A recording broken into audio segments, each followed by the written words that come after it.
An accurate measurement ensures custom blinds a perfect fit. Let's do it clearly. Step 1. Ensure the window frame depth is greater than 1/2.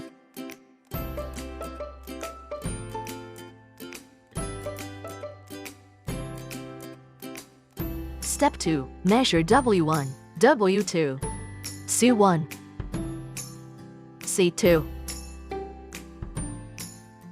H1, H2 separately.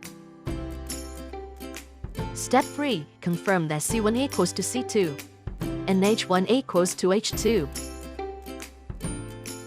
Step 4. Submit the measurements.